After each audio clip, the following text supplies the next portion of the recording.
This is another video on the Murray that I had the previous video on that had all the mouse crap and everything in it that I had to get running. So once I got it all fixed up and started it up and it ran, everything was good, but when I let the clutch out, the engine died, which is a sign that I'm not in the seat, but I was in the seat.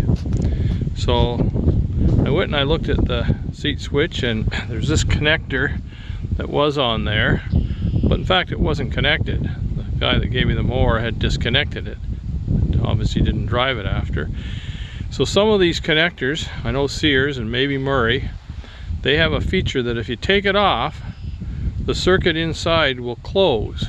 So it's basically ignores the seat switch and says you're not in the seat, and the engine dies, and it's a good feature.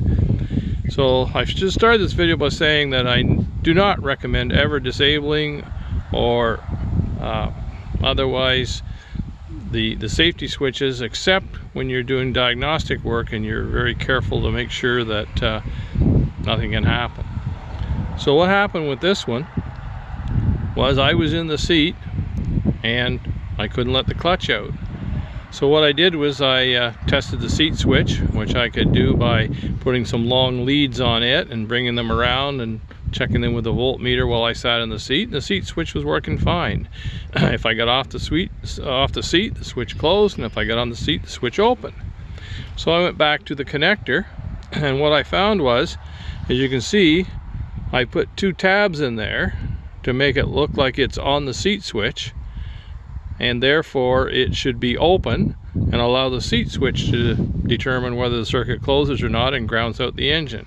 Well, it turns out that this connector, even with those tabs in there, it's a closed circuit.